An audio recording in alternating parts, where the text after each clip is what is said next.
Afghanistan. During the past year, this once secret fighting has been transformed into a living room war for millions of viewers of Soviet television. Good evening, I'm Mark Russell. Tonight, for the next hour, we'll be bringing you these and other highlights from the past year on Soviet TV. Intriguing and sometimes surprising glimpses into the world of Soviet culture, arts, and news through the eye of the Soviet state-controlled media. It promises to be a fascinating hour, so stick with us for Channel 3 Moscow.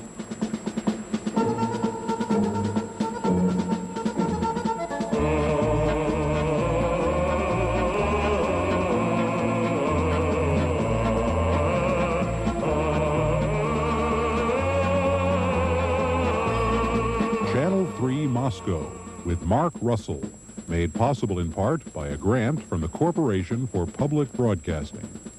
Last spring, while working on a documentary on international satellite technology, a group of producers here at Minnesota Public Television stumbled across this piece of videotape. We are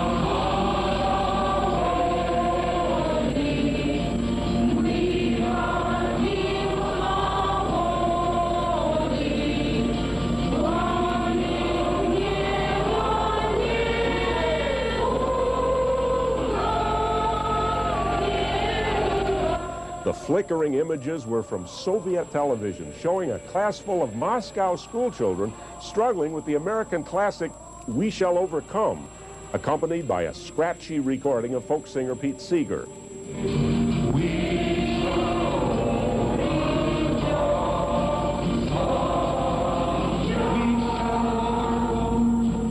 In the months since then, Minnesota Public Television, with the help of Creighton University, has taken on the job of monitoring, translating, and analyzing hundreds of hours of domestic Soviet television, TV intercepted with some difficulty directly from an orbiting Soviet satellite and not intended for Western eyes. Receiving the Soviet TV signal was an exceedingly tricky procedure and one that often resulted in less than perfect video quality. But the results over the past year have been an unusual look at the government and the people of the Soviet Union. Tonight, we bring you the year's highlights.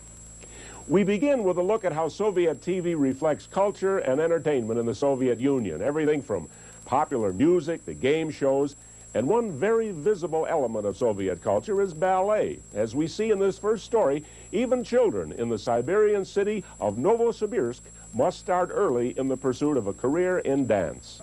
Сегодня заключительный, третий день. Today is the last day of 3 days of auditions. You can have an ideal figure, an excellent walk, great leaping ability. But if you aren't musical, if you don't have a sense of rhythm, an innate artistic ability, then you do not have a future in ballet. Больше всех волнуются почему-то папы. For some reason, the fathers seem to be the most worried. Oh no, they're not on the list, and they tried so hard. For our friend Masha from faraway Surgut, it looks like Lady Luck has smiled on her today, and now they have to wait for September 1st.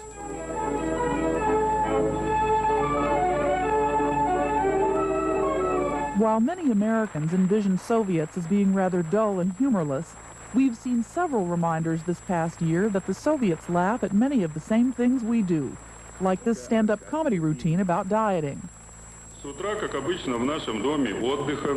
This morning, as usual, the discussion at the vacation home was about losing weight. Before breakfast, a line had formed at the scales. A woman of pleasant demeanor and unpleasant physique was engrossed in the process of weighing herself. However, her true weight was confirmed by other women in line. It's a well-known fact that the best diet is the following. Eat your own breakfast, share lunch with a friend, and give your dinner to an enemy. Following this advice, most women give their dinner to their husbands. If a woman isn't married, she gives her dinner to her best girlfriend. Enjoying a good laugh isn't the only thing we have in common with the Soviets. Just like us, they seem to enjoy the competition of TV game shows.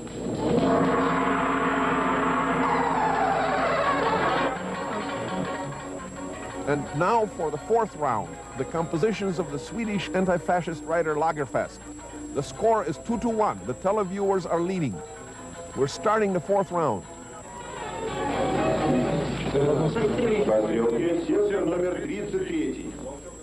Card number 33, attention. The familiar frying pan. Quiet, we're listening. You remember when you last heard the question? Why in previous times captains of long journeys took a frying pan with them? You remember this, yes? By the way, you didn't answer this question the last time. Now we want to ask a similar question. They say that this type of frying pan was taken into flight by military pilots. Do you understand the question? Why was a frying pan needed by military pilots? 1 minute. Throughout the course of the past year, we've seen a number of examples of what many Westerners might view as a new sleekness in the Soviet approach to life. From televised fashion shows, to the introduction of some high-tech consumer goods, to a more open appreciation of Western music. When I think of all the times I've tried so hard to leave her, she will turn to me and start to cry. I believe in music. While virtually unknown in his native United States, the late expatriate Dean Reed was, for some unexplained reason, one of the most popular singers in the Soviet Union.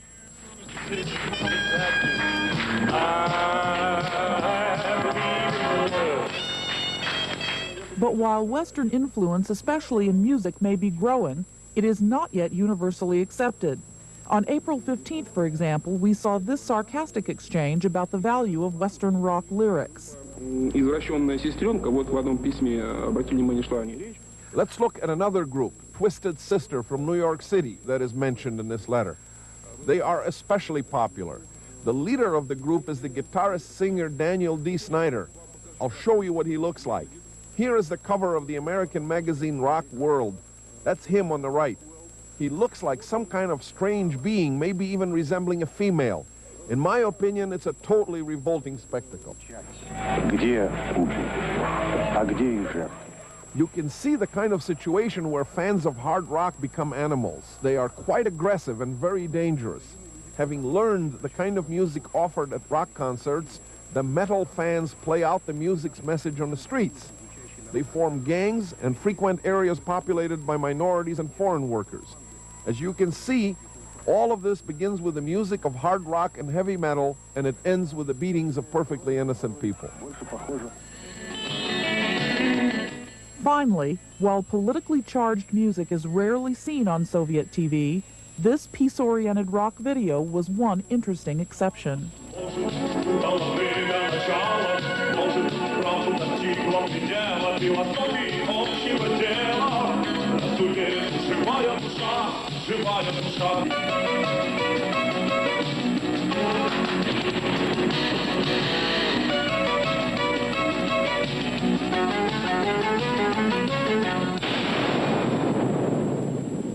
Okay, I give up. Why do the military pilots carry frying pans with them?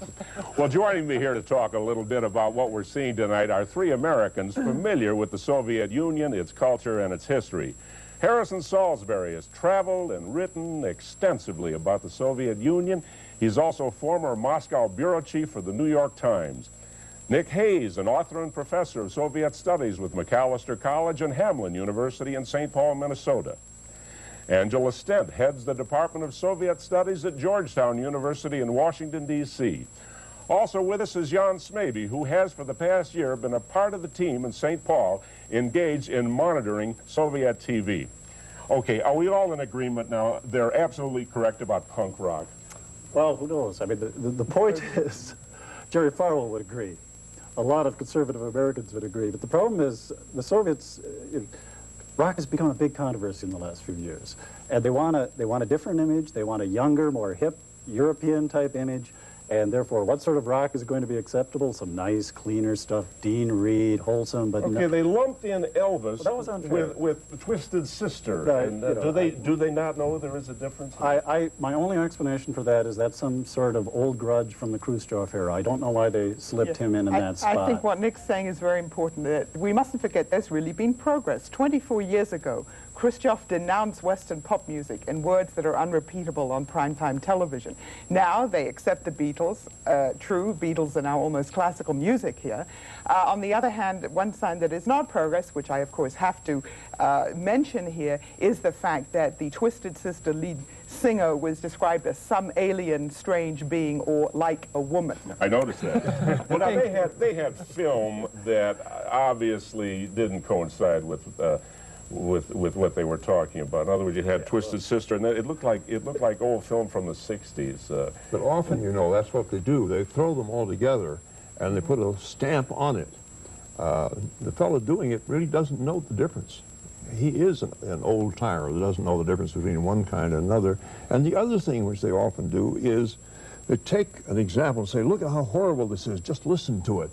And of course, a lot of people listen to it and like it very much. Look at those kids in the audience and they're going, oh, yeah, great stuff. But how much do they allow? Where do they draw the line with their music? Lately, they allow quite a bit. In the last year or two, there's been a peculiar irony that they've discriminated and withheld a lot of the native Soviet groups who are really very good and experimental, allowed some tamer Soviet groups on, but they've opened the door almost completely to most European groups, Italian, French, Spanish groups, a lot of British groups, no Boy George on there. But the Americans are always a touchy subject. They kind of still seem to hang around with a little bit of Dean Reed here, a few... Who was Dean Reed? I never heard of him. Well, Dean deserves at least a moment's respect. American folk singer who in the 60s expatriated to Eastern Germany. He was the first American rock and folk singer to tour the Soviet Union in the 60s, and he was very popular primarily for that reason. He stayed there in East Germany, he made films, he made records, he was very popular, but of course virtually unknown outside the Eastern Bloc. Now, Harrison, you saw this with jazz at one time. Jazz was placed in the same category as Exactly. Before World War II, jazz was fine. They didn't have this nonsense about categorizing music. They had great jazz. They had the all-Union State Jazz Orchestra, which was a great thing, and they played great jazz. Then the line came down, no more jazz. It was terrible African, beastly culture. America was trying to use it to conquer the world, to set everybody at each other. They continued to have the orchestra, but they changed its name. It was the All-Union State Variety Orchestra. And they would stand up there and they'd play some examples. Listen, folks, I'm going to give you some examples of this terrible, awful music that comes out of America. And they'd play it, and then they'd have a lecture. This is dreadful stuff. Now let me give you some more of this stuff. And it would be a whole concert, but all given under this aegis of denunciation. It was a way of getting by. What about the humorists we saw? We saw several humorists on Soviet television this past year. Who are the humorists in Soviet? There's many good comedians. They appear in the circus acts. That guy. This one was not. The Gong Show. My impression was that might have been some sort of special talent show for the humor impaired. I think by any Russian standard, he was not particularly good. It's unfortunate. There's a lot of good comedy on, but this just happened to be a pretty tame They're pretty good, the stand-up comedians. They often are able to survive terrible periods of oppression by making jokes that are quite on the borderline. Everybody understands them, but the Ministry of Culture can't quite catch them. And now, people like that. Mark started out by saying he gave up. Why did the military carry a frying pan into the plane? Nick, why did they? Do you know? Well, I've been wondering, though, throughout the whole program. I've heard a variety of answers for these. One is that they used to name airplanes after appliances because they made funny names. They used to call them like Primus stoves. Another is because they flew so low over Europe, they needed extra protection and the pilots had to sit on the frying pans. Some people say because on long flights they could actually cook with them, but it might be best, maybe we should let our viewers decide. They can phone in, and at the end of our program we're going to be showing some Soviet appliances and products, and maybe we should award the viewer who knows. And we'll send you a PBS frying pan that'll go right into your tote bag. We're going to move on to the next segment now. Television is popular inside the Soviet Union, and viewers in Moscow have their choice of 4 channels, all state-controlled, and most are run out of this facility, Ostankino, just outside of Moscow. Now, during much of the day, the 4 channels cover a variety of programming ranging from arts to sports to information, but in the evening, all eyes turn to the only nationwide evening newscast known as Vremya. That means time. Now, many of tonight's clips are drawn from that program. Vremya almost always begins with stories from inside the USSR, anything from the post-Chernobyl cleanup to an on-the-street confrontation between the police and a group of jaywalkers. But in our next story, we join Mikhail Gorbachev down on the collective farm. Will you fulfill your plan? We'll try. It's difficult. That's not an answer. We always try. Well, the weather. Comrades, I'm giving a speech tonight in which I will say that our weather in our country is set for the next 100 years. Rain or no rain, we need the harvest. Agreed. I must say I'm expecting much from Kazakhstan because there's quality grain for trade in Kazakhstan.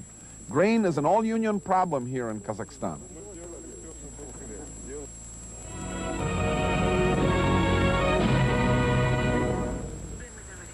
Aside from trying to inspire good workers, another function of Soviet television appears to be to provide almost paternal reminders to viewers to be good citizens and good neighbors, as we see in this announcement from June of last year.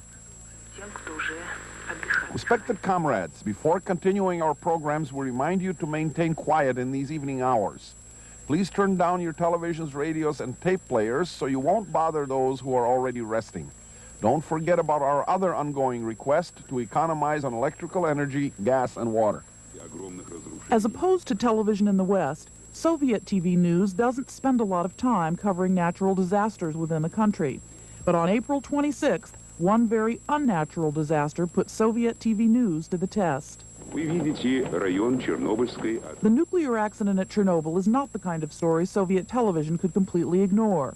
The coverage began late, several days following the accident, with these now familiar scenes of limited damage at the reactor and this man on the street interview in Kiev. Excuse me, I'm from the program Vremya. How was your working day today? It went well, we worked. The voices of the West insist that Kiev is in a panic. I wouldn't say there was any panic. I can't consider it to be a serious question. Panic? What panic? There isn't any. I'm from the program Vremya. How was your first working day after the holiday? Well, I had to work during the holiday to evacuate people from the Pripyat region and Chernobyl. We were evacuating people to the Borodyansky region. What can I say? The transportation was well organized. We had no problems. By midsummer, however, Soviet television was routinely handling Chernobyl as a major domestic story. In this next report from late July, viewers were shown a housing project for former Chernobyl area residents. By fulfilling these orders, we consider ourselves as taking part in the Chernobyl cleanup. We understand what kind of conditions the people have to work under in there. So all of us Soviet people, including the workers at the Kuybyshev factory, are making our greatest effort to carry out our task in time and do the highest quality work. 16 prefab houses have already been supplied to Chernobyl workers, and by the end of August, the rest will be transported. The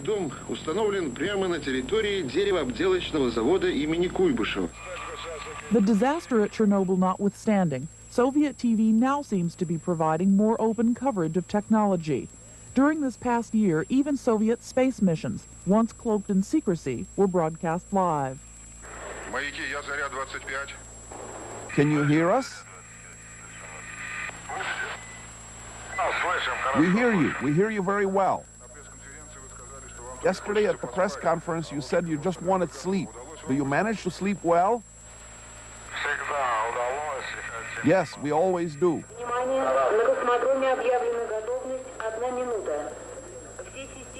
Attention, the takeoff will take place in 1 minute.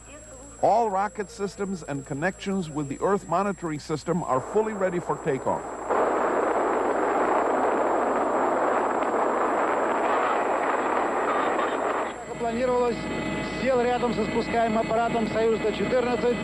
As was planned, the helicopter landed near the Soyuz 14 vehicle. Even stretchers were at the ready, but did not get used. Vladimir Vasyutin feels quite well and is ready to conduct a short interview.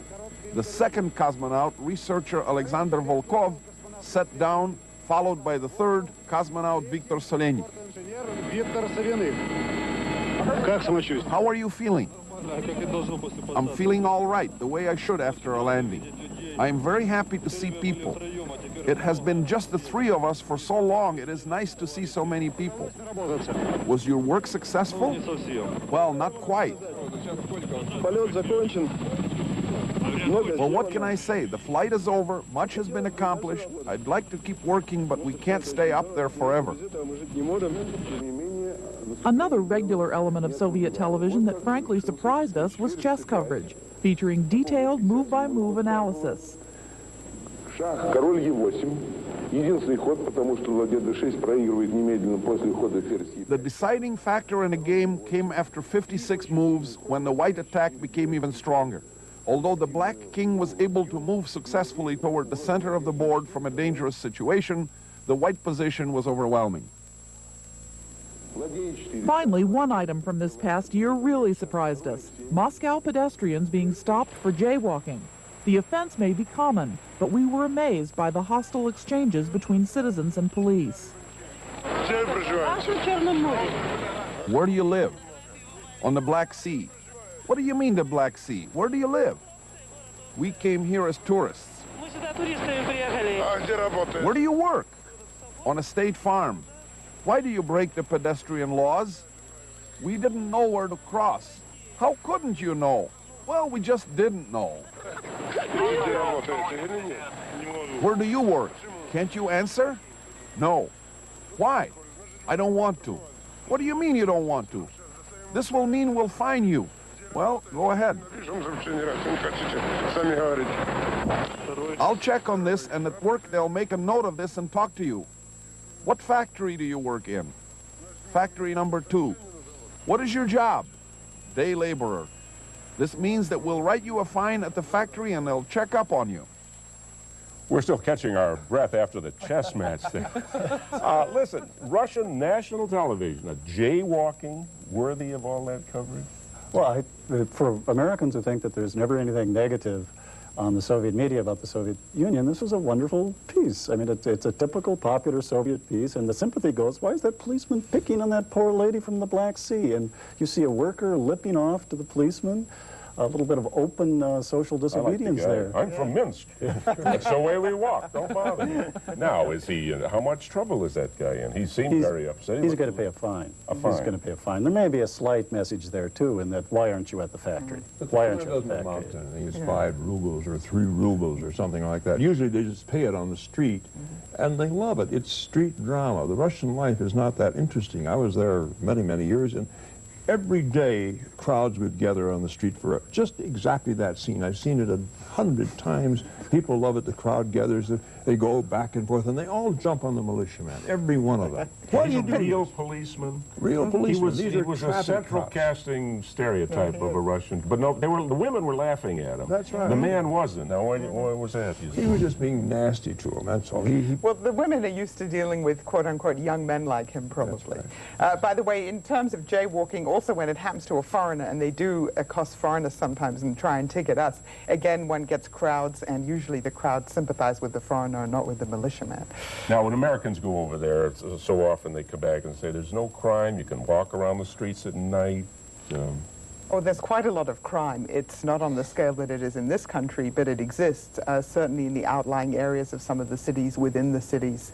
And increasingly, as alcoholism is a problem, that intensifies the danger of crime. If you know anybody who lives in a communal apartment, it's a terrible problem. There's always somebody who's stealing all the time. In any little Russian group, there's somebody who's in prison, somebody who's being arrested for petty crime or maybe a murder. Murder is very common. I mean, crime is a passion. You think they're in Italy? They're in Russia. Well, particularly if you have 3 or 4 people living in a room and 5 families living in an apartment, this intensifies the kinds of things that lead to crimes of passion, which, by the way, explains why on Vremya they ask everyone to be nice and turn their televisions down and not to make too much noise. You have 15 to 20 people in an apartment. You have to consider your neighbor's feelings. Harrison, would you walk the streets of Moscow at night? I would, but I'd be careful about it. There's some places I wouldn't mind walking on Gorky Street if I didn't mind stumbling over the drunks, and I guess there are not so many there now. But I wouldn't walk in dark streets, not now. In Stalin's day, yes, they were policed, believe me. You didn't have any problems. But still, Harrison, the psychological environment of Moscow is radically different from, say, a major American city or even a European city. People, it's true they're aware of some crime, but people are on the streets late at night, virtually all sections, and there's not the in-depth fear of being on the streets there that you would find in America. And of course, it's difficult to possess weapons in the Soviet Union, right. So the kinds of crimes are very different than they are in this country. Not difficult to have a Finnish knife, as they call it. They all make them in Russia, but the Finnish knife is a very important dagger. Chernobyl piece was filmed before the Russian statement in Vienna this past summer, citing mostly human error and admitting that thousands will die of cancer. Now, how open was that announcement within the Soviet Union? Let me just say, I was there during the whole Chernobyl event, and I must say that because normally the news functions on the premise that what you don't know can't hurt you, the Soviets were very surprised when they saw this on Vremya, people I talked to, and they assumed that things must have been much, much worse than they really were, and therefore there was panic in Kiev, not maybe on the day when they interviewed people in the streets, because the people are so unused to their government being open about any kind of negative thing that happens. The Ukrainian Minister of Health got on television, the evening television, and gave the inhabitants rules to wash their clothes, to be careful of their shoes, to keep the children inside, and that did start a panic. We saw the pictures in this country of the people taking their children out of there. Everybody thought, if he says that, my God, how awful it must be. Now, their space shots were never covered for a long time. Now they are. And there's a school of thought that it's because as a follow-up to our Challenger disaster that they are sort of gloating over how successful their program is. It started before that. The live coverage is a recent phenomenon, but it did start before the Challenger disaster, and it's a nice break. By coincidence, they could also cover the disastrous American space program and keep showing how their program is getting better and better. Did you notice how it's part of Gorbachev's so-called glasnost program of making things more easy and more clear and putting them on, like the publicity they've given to that big steamboat disaster in the Black Sea. But you notice that one of the cosmonauts admitted that they hadn't successfully completed everything. And that really is a change. That's a real change. And that's the chance you take with live coverage. Well, toward the end of tonight's program, we'll be giving you an unusual opportunity to intercept on your own several recent articles from the Soviet state newspaper Pravda. They're in English, and to see them, all you need is any standard VCR with a freeze frame advance. So get your VCRs ready right now. International reporting is a major part of the Soviet evening newscast Vremya. Most often the stories focus on a particular world trouble spot. But sometimes, like in this next Vremya story, filed from Paris, the subject can even be a certain fictitious character whose politics have captured the world's attention. Обнаженный до пояса молодчик с минометом изготовился к выстрелу. Armed with a grenade launcher, he is ready to fire. This is a huge billboard on one of Paris's largest theaters. Rambo is the shield of America. Large headlines take up pages in the Parisian press. What is going on here? The movie about the American Superman with bulging muscles destroying communists and enemies of America is exported from the United States to France. The French have been thrown a typical piece of psychological preparedness for war from the other side of the ocean. Rambo has been described as with the eyes of an unfresh fish and a vacant look. He would have been better off staying in the country that produced him. Where is the glory of your cinematographers, O France? While Rambo may be Hollywood fiction, other non-fiction stories caught the attention of Soviet TV this year. In the course of its considerable international coverage, Vremya focused a lot of attention on world hotspots like South Africa, Nicaragua, and this next item from Libya. This is the Libyan capital. In their recent pirate-like attack on the city, the United States had hoped to dishearten the citizens of Tripoli to cause panic. These evil plans all failed. Life goes on as usual in a country's capital. Businesses, banks, and other enterprises are all working normally. While the Soviets did devote a lot of airtime this year to various world hotspots, In July of 1985, Vremya also began providing occasional coverage of a major story a bit closer to home, the war in Afghanistan. Для студентов и преподавателей Кабульского политехнического института. Just 10 minutes ago, we were filming in this very classroom, this auditorium. Classes were in session, people were sitting here. Then suddenly there was a deafening explosion. Look around here, everything is destroyed.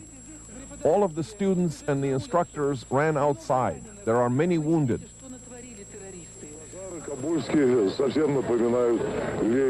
The market here in Kabul is abundant with all sorts of fruit and vegetables, and it must be noted that they come from the so-called green zones where it is warm now and the citrus harvest is in full swing. I'm talking about this now because Western propaganda has created a campaign of rumors and lies maintaining that there is hunger in Afghanistan caused by Soviet authorities and soldiers who burned fields in the summer and destroyed farms. They also say that the Soviet troops buy up all of the food, leaving the native people hungry.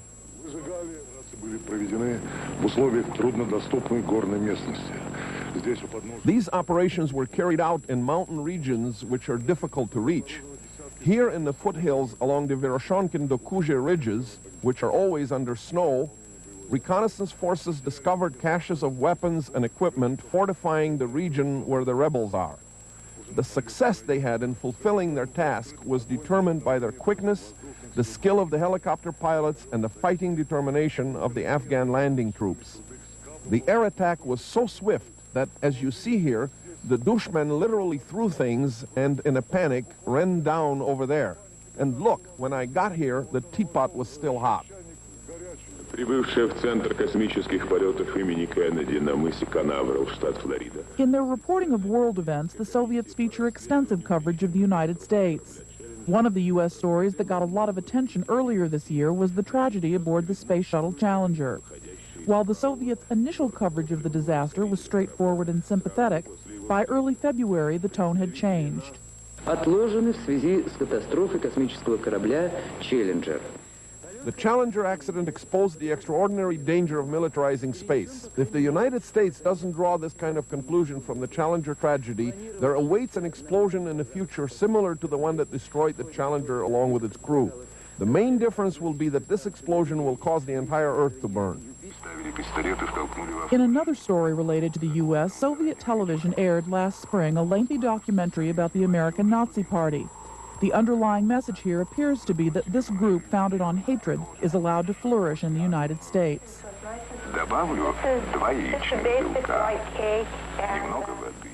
An American housewife is letting her daughter in on some culinary secrets. The foundation of the cake is white. I'll add 2 egg whites, a little water, and I'll bake it for about an hour. After that, we put white frosting on the cake. The red must look like blood. The circle is made out of white frosting, and the swastika is made from melted licorice.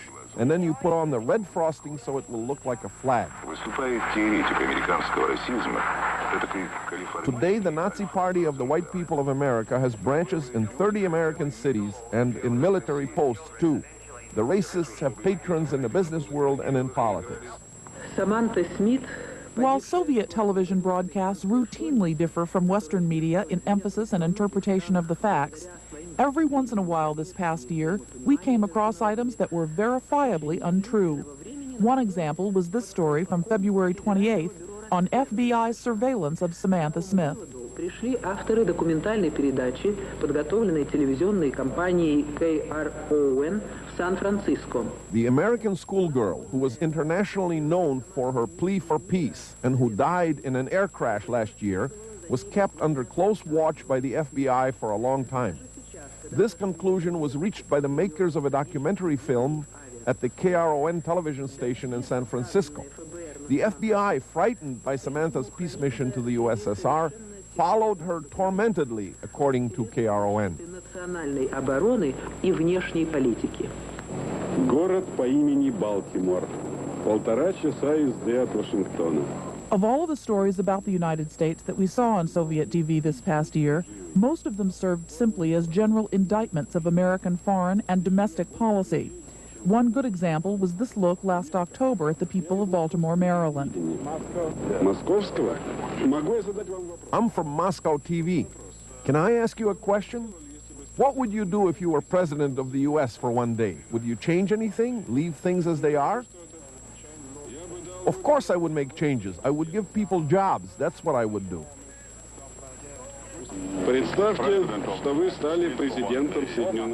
Make believe that you have become president of the U.S. I'd move the capital to Baltimore, get rid of the speed limit. I feel Reagan is going the right way. So you approve of Reagan? Yes, 100%. Well, maybe 99. So you are 1% against? It's not worth talking about. And what do you think? I think something should be done about the people who pretend they are poor to get on welfare. The first thing I would do is build affordable housing for everyone. This is the first priority. Would you stop police brutality? It's impossible. That will always happen. Aha, then you disagree with Reagan 100% of the time. I love that. Jan, the TV station, KRON now, what is an update on, what did they do? They said that the FBI followed Samantha Smith? Well, we did check with KRON in San Francisco, Mark, and that clearly, what we just saw in Weimar was a great exaggeration. KRON heard a rumor, and a rumor only, that there was an FBI file on Samantha Smith. They were never able to prove it, and they certainly never were able to show that the FBI was harassing Samantha Smith. Do the Russians really believe we bake Nazi cakes? Well, they fear that there may be a lot of Nazis circulating in the Western countries and the United States. But what's amazing about that is that's really old, obsolete footage. I mean, why don't they cover, real stories of new right-wing lunatic organizations in the United States? Where is that film from? That's from California Reich, which was a documentary produced, I think, at least 20 years ago. Other parts of it, there was, I think, a few shots from the Ku Klux Klan from an incident in the 1970s, but it's old stuff. I think the reason they show that is because World War II was still such an important part of current Soviet literature, movies, young children in school learn about it. It's as if it were yesterday. They guard the flame to the unknown soldier, and it's something that evokes a memory of a time in the Soviet past when everyone was united against the fascist enemy. And by showing Nazis with pictures of Hitler and swastikas, this evokes a very strong emotional reaction in people. It links directly Nazism to the United States, imperialism, and it fits in very well with what the Soviets really are trying to teach their young people about life in the outside, about the outside world. And I think if they focus too much on racial problems and on more contemporary right-wing groups, this wouldn't have touched such a raw nerve in the Soviet Union. And the Soviet Union, anyway, their attitude towards Africans is not exactly what stands in the Soviet Constitution, so this is not something that would have the same appeal there. Yeah, I said it's a 50-year game, isn't it? We call them slaves of a captive system. They call us decadent capitalists. Does it matter as long as we're not shooting at each other? Oh, I think it does matter because it has a lot to do with our attitudes back and forth. And they have had, in the 50 years, I haven't known them for 50 years, but 40 years anyway, they've always had an argument against us which they'll throw up when we criticize them or when they feel inferior in some way or self-conscious about something. When I first went to the Soviet Union and anybody criticized anything that happened there, they'd say, what about the Scottsboro boys? These were 9 blacks in Alabama who were held for years on false charges of rape or something like that. That was the answer. If the housing was bad, if they had a shortage of bread, whatever it was, the Scottsboro boys. That's been updated a little bit, and I actually heard a Russian say this to settle his argument. He says, what about the Smothers Brothers? There you are. It goes on and on. Do they know that an awful lot of us in this country wouldn't go and see Rambo if Stallone himself personally threatened to firebomb our houses? Well, I don't know whether they really know that, but they have given us, flattery is supposed to be the sincerest form of admiration. They have created their own Rambo, their own Soviet Rambo, who's a star of a film. And Rambo tapes, because of just the kind of publicity they've been giving Rambo, are the hottest item in the black market. Young people will give you, I don't know what, 100 rubles probably, for maybe 200 rubles for a tape of Rambo. Again, this is totally counterproductive. The more they show this on TV, the more they whet the appetites of young Soviet viewers to watch this movie and to imitate Rambo. Any coverage at all of Afghanistan is a turnabout, isn't it? No, they have been, in fact, remarkably open in their coverage of Afghanistan, not right from the beginning, but a few years after it began. But they had to, because even though people can't take to the streets and they can't demonstrate against it openly, the rumor mill is such that there's a lot of discussion about what's going on, a lot of discontent among the population. They have now, I think, escalated their coverage of it. They're showing more, but they have been more open about this since the beginning than maybe we thought. I think it's because I think they're trying to get the government position closer to the popular position. There's been great antagonism to Afghanistan among the Soviet people. Gorbachev and the government would like to get out from under Afghanistan if they can. He's talking about that now. This kind of presentation narrows the gap between the government view and the popular view. But it's had two functions. In part, it's to let the war out of the closet, explain that there are casualties going on. But part of it, I think, is that perhaps they protest a little too much. There's a defensive tone. We're there to help, and we're working with the Afghani people, and look at these bombs and terrorists and the disgusting things they do when we build schools and so on. It sets the stage to get out. Is there any, I know the answer to this already, any hint as to, from them as to why we carried out the bombing of Libya in the first place? No. Well, because we're under the domination of Israel, as they always say, linked again to Nazi interests, and we're trying to destroy the national liberation government in the Third World. Take a look at some more here. When our monitoring of Soviet television began last May, we didn't expect to see many Western-style consumer stories.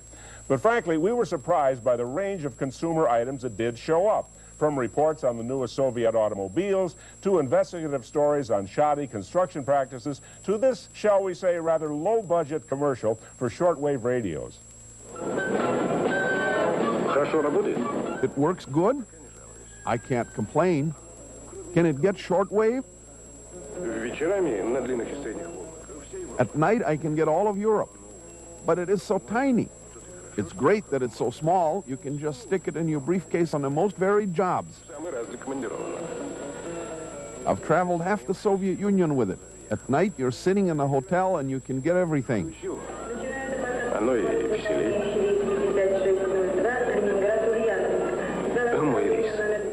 That's my flight. Goodbye.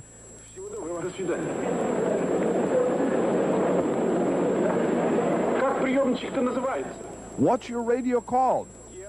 Giala 410. Giala 410. Giala 410. Let's remember the name of this portable radio. We too have to be on the road at times.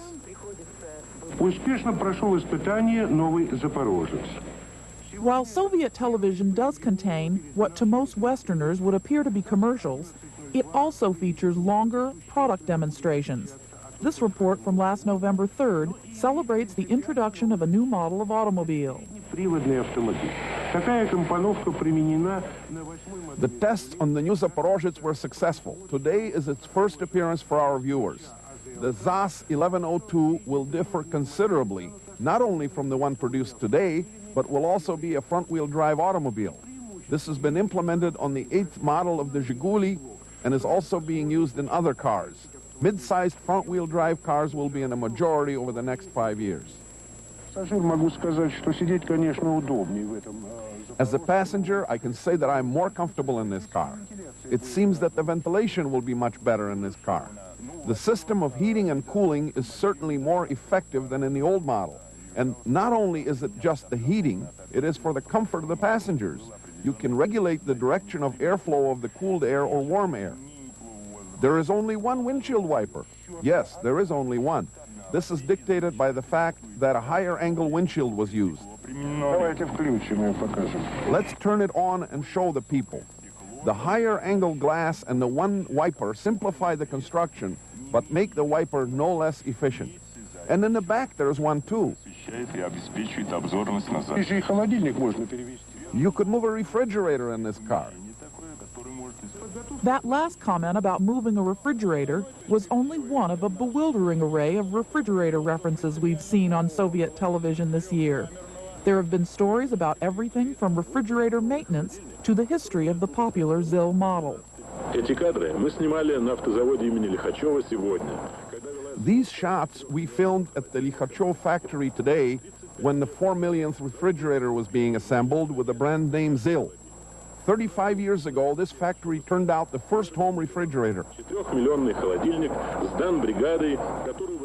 The 4 millionth refrigerator was made by the brigade headed by Viktor Vasilievich Semyonov, who participated in the assembly of the first refrigerator. Now the 4 millionth refrigerator will be placed in a ZIL museum.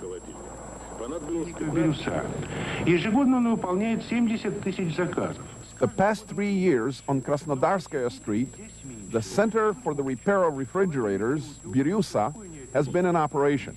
Every year it fills 70,000 repair orders. Every year there are more orders, but fewer people coming to the plant. This is the reason why. A refrigerator is not an iron. You can't carry it to the shop. You have to haul it, and not every model will fit into a taxi. To get it there and back will take more than a day. The center takes the majority of its orders by phone. If the dialed number is busy, the call is automatically switched to another line. You can call from 8 a.m. to 9 p.m. This job has no lunch breaks or holidays. Here in the center, there is a large demonstration hall with even more economical refrigerators featuring color models of the Biryus. You can order a model color here that matches the color of the kitchen interior. Because the factory is so conscious of the quality of the product, they established this center. Cracking down on poor quality goods and services has been said to be a high priority for Soviet Party leader Mikhail Gorbachev. Interestingly, Gorbachev's rise to power has been accompanied by an increase in the number of stories like this one, which contains not-so-subtle criticisms of Soviet auto repair procedures. What has to be changed is the paperwork system. See what happens. First you have to go to one window just to get permission to have your car repaired. After this you have to go through the car wash, then you get to the stall and you wait until someone tells you where to put the car to be worked on. After which you wait for the mechanic to finish his previous job, and finally it is your turn. Then comes the so-called diagnosis, finding out what the problem is, after which another form is filled out for the repair that has to be made, and you start the whole bureaucratic circle again. So the whole thing starts over again, and this is the kind of thing that happens. So this is what has happened. We came here at 10 o'clock, now it is almost 2, and the car still hasn't been touched. No parts have been found, and it is over a real trivial thing in my opinion. Nothing has yet been done, and for this you have to waste a whole working day. I do not feel there is much organization here. Along the same lines, one can just imagine the reaction within the Soviet winter coat industry when this little item appeared on Vremya last fall.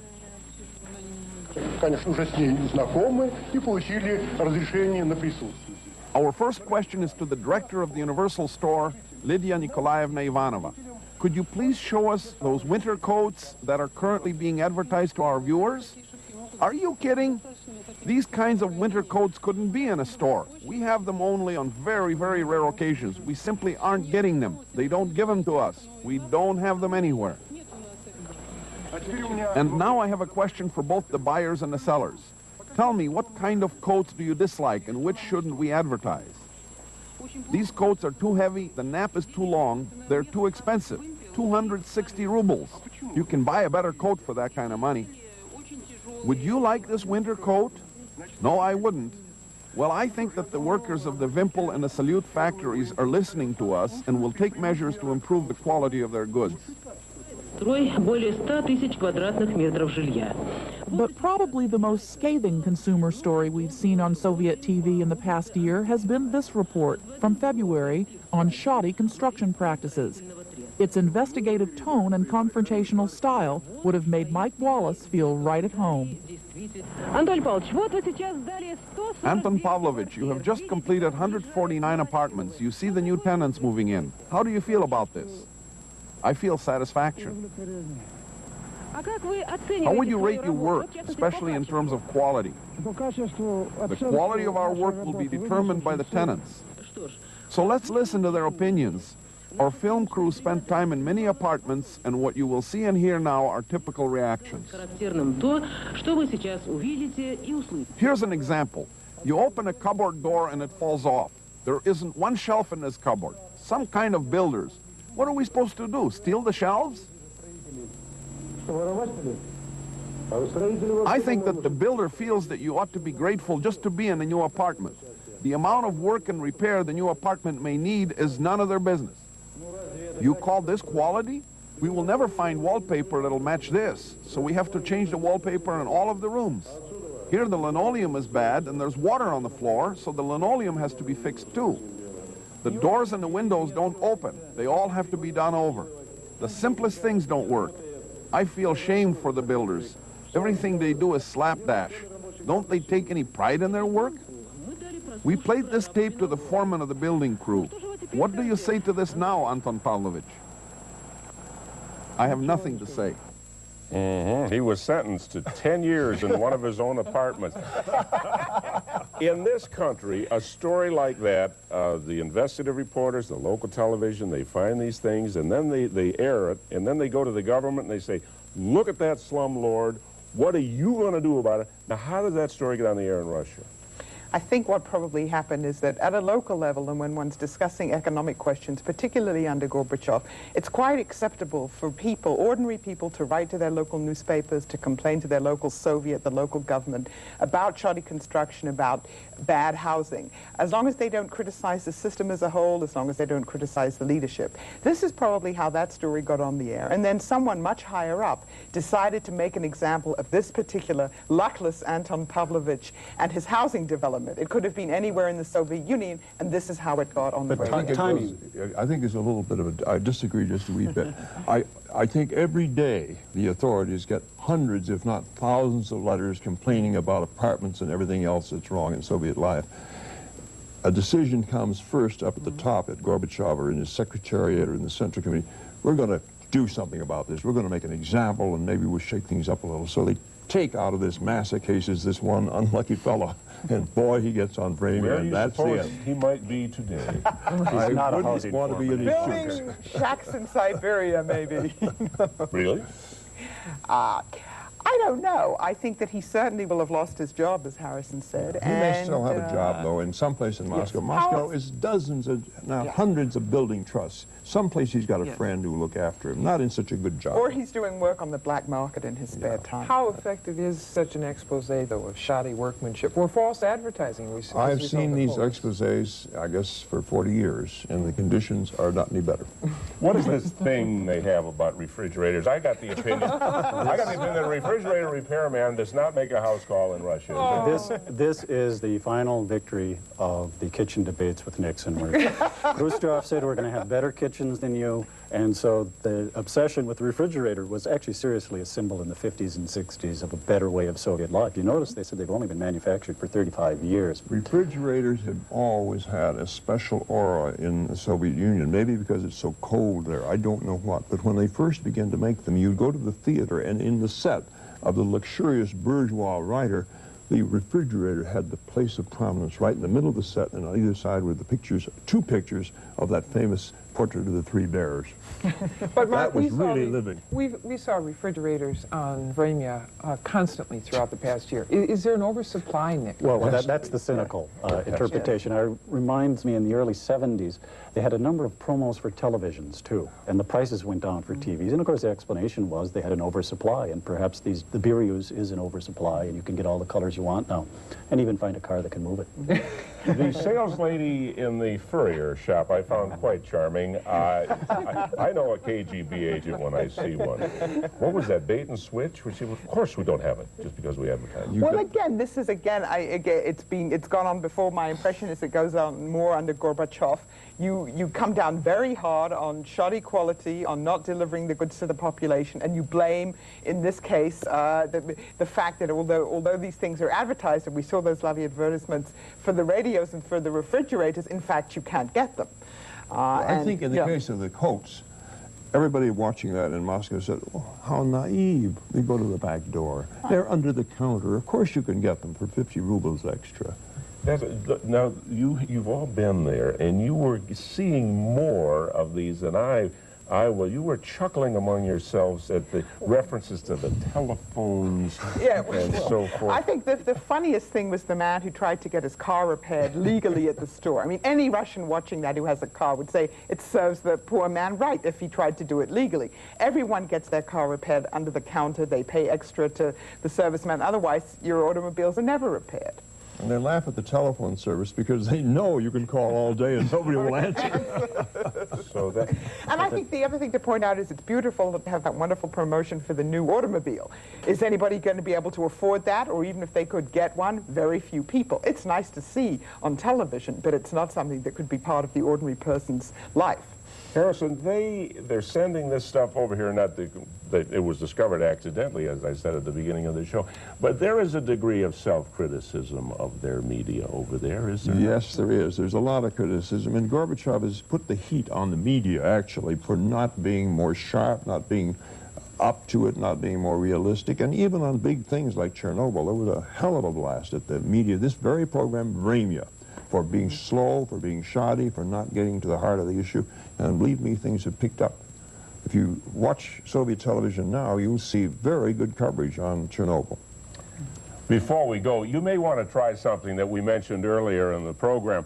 For those of you with any standard VCR with a freeze frame advance, start recording now, and in a few seconds we will transmit to your homes at very high speed now the English language text from several recent editions of Pravda, the Soviet state-run newspaper. Then, on your own, just play the tape back, frame by frame, and read the articles at your leisure. It's an unusual process which we call data burst. So get ready. Here it comes.